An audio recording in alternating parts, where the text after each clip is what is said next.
નમસ્કાર, આપ જોઈ રહ્યા છો નેશન પ્લસ ન્યૂઝ. હું છું આપની સાથે હેતલ ગોવિંદ. વડોદરા શહેર એસઓજી ટીએમસીની ગાડીમાંથી ડીઝલ ચોરી કરનાર ડ્રાઈવરને મહાનગરપાલિકા દ્વારા હકાલપટ્ટી કરવામાં આવી છે. વડોદરા શહેર એસઓજી પોલીસે ચોક્કસ બાતમીના હરણી રોડ પર કટારિયા ટ્રાન્સપોર્ટની જગ્યામાં બીએમસીના જેટિંગ મશીન ગાડીમાંથી ડીઝલ ચોરી કરતા ડ્રાઈવરને રંગે હાથે ઝડપી પાડી કાયદેસરની કાર્યવાહી હાથ ધરી હતી. આ સ્થળેથી આ ડીઝલની ખરીદી કરનાર વ્યક્તિને પણ એસઓજીએ રંગે હાથે ઝડપી પાડ્યો હતો. નવા કાયદાઓની જોગવાઈ મુજબ સ્થળ પર જ પંચનામું કરી એફએસએલની મદદથી ફરિયાદ દાખલ કરવામાં આવી હતી. ત્યારે હવે મહાનગરપાલિકાનું તંત્ર જાગ્યું હોય તેમ લાગી રહ્યું છે. ડીઝલ ચોરીમાં સંડોવાયેલ કોન્ટ્રાક્ટરના ડ્રાઈવરની હકાલપટ્ટી કરવામાં આવી છે.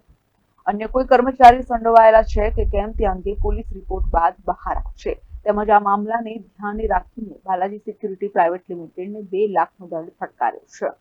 જે ગઈકાલે એસઓજી દ્વારા જે ડિજિટલ ચોરી કરવામાં આવેલી છે એ અંતર્ગત જે ડ્રાઈવર છે એ આઉટસોર્સથી રાખેલા ડ્રાઈવર છે એને તાત્કાલિક છૂટા કરવા માટે એજન્સીને જણાવવામાં આવેલું છે.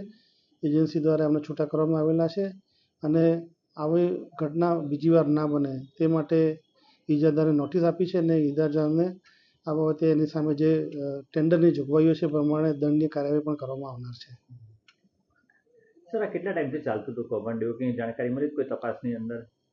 એ હવે જે પોલીસ દ્વારા જે એફઆઈઆર નોંધવામાં આવેલી છે એનો અભ્યાસ કરી અને આ બાબતે જો એમાંથી કોઈ માહિતી મળશે તો એ પ્રમાણે કાર્યવાહી કરવામાં આવશે. કેટલા ડ્રાઈવરો હતા એની જોડે? બીજું કોઈ સંડોવાયેલું હોય એવું કંઈ ખરું કર્મચારીઓ આપણા? એ મેં કહ્યું એમ પ્રમાણે એફઆઈઆરનો અભ્યાસ કરીએ ત્યારે એની સાથે કોણ સંકળાયેલા છે એની માહિતી મળી શકે અને પ્રમાણે આગળ કાર્યવાહી કરવામાં આવશે. કેમેરામેન નવનીત પ્રમાણે સાથે Satyam Navashankar, nation plus news Vadodara. સમાચારોના સતત અપડેટ મેળવવા માટે અમારી નેશન પ્લસ ન્યૂઝની યુટ્યુબ ચેનલને સબસ્ક્રાઇબ કરો, બેલ આઇકન દબાવો અને જોડાયેલા રહો ફેસબુક, ઇન્સ્ટાગ્રામ અને ટ્વિટર પર.